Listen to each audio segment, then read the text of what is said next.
Hi, I'm Russ Falk, Chief Product Designer and Grill Master at Kalamazoo Outdoor Gourmet.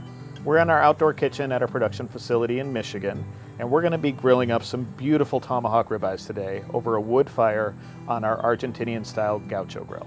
The first thing we need to do is build our fire. I've already stacked our wood for a 3-layer fire, and that's the perfect way to get this fire started because it's going to collapse on itself and give us a good bed of coals to cook over. We've got a very powerful burner system down underneath that wood, and we use that to get the fire going conveniently and easily. Now that we've got those burners going, the fire will be set in just about 5 minutes. We're going to have to wait a little longer than that for the fire to be ready to cook on, but we get it started very quickly. When we're cooking such gorgeous pieces of meat, one thing that I really like to do is lightly score the outside. The most flavor on a wonderful grilled steak comes from the Maillard reaction, that caramelization of the sugars and proteins when they react to the fire. And when we do this, when we score it like this, it increases the surface area and dramatically increases the amount of Maillard reaction you're going to get. And that results in even more flavor. So we're going about a 1/4 inch apart. We're being careful not to really slice in.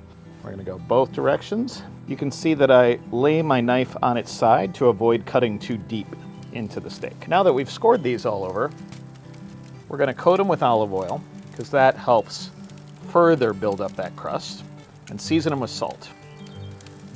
But we're not going to stop there. I've got an amazing glaze for you that we're going to throw together to build up even more rich layers of flavor. So we'll get these seasoned quite generously on both sides. Now that these are seasoned, we're going to get that base going. I've already started it, but I want you to see the ingredients. We've got a little bit of butter, some olive oil,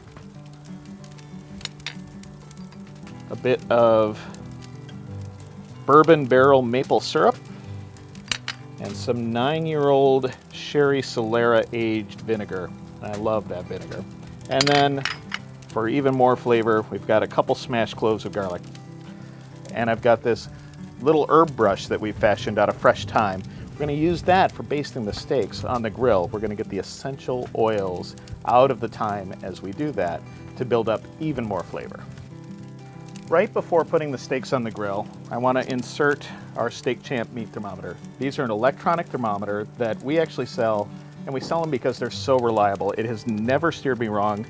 It always tells me exactly when to remove the steak. You need a good thick steak to use these. I recommend at least a 3/4 inch thick steak, and we just insert it right down the middle. There's a little LED in there that flashes different colors to tell me how we're doing. Our fire is ready for cooking. We're just going to break it down and rearrange the logs a little bit here.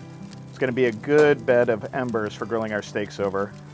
And now that I've got that done, I want to put in a couple extra pieces of wood. I'm going to keep those off to the side, so I'm always ready to replenish my fire so we can cook for the duration. And now we are ready.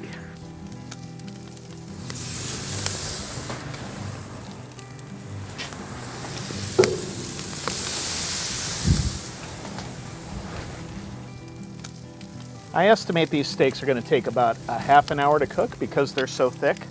We want them to have a nice gentle heat. And with this Argentinian style Gaucho grill, I'm able to raise and lower the height of those steaks above the fires.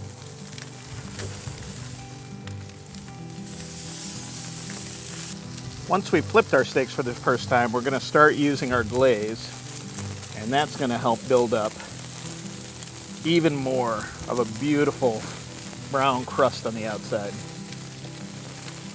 We want to get a good rich browning on both sides, and after we've done that, we're going to start flipping a lot more frequently.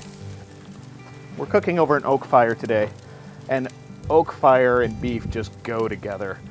It's a very subtle flavor, but it's very rich flavor. We're getting that perfume of smoke coming up past these steaks, and it's so much better than grilling a steak over any other type of fuel. It's great to do them over charcoal, it's great to do them over gas, but that extra flavor component we get over this wood fire is just to die for.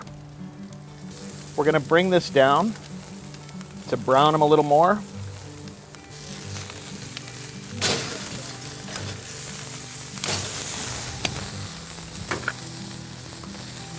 I'm a big believer in flipping your steaks frequently, moving them often to build up that wonderful brown crust that you just don't get if you leave it in one place the whole time.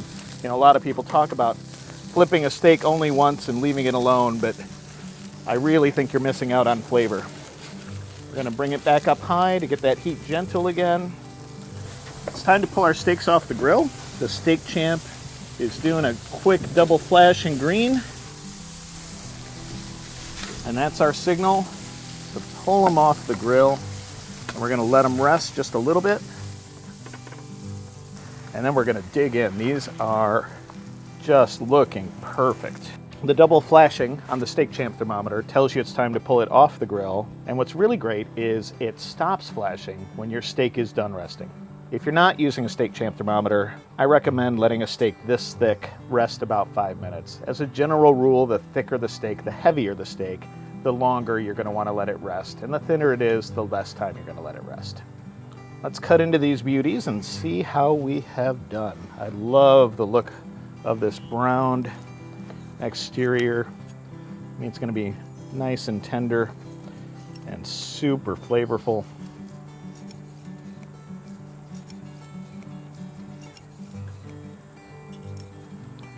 Should be absolutely amazing. Let's see. This is so good. We've got that complex flavor from the outside, that little bit of vinegar, the maple syrup, the garlic, the fresh thyme, and that smoke just coming through it all. And the meat is just perfect.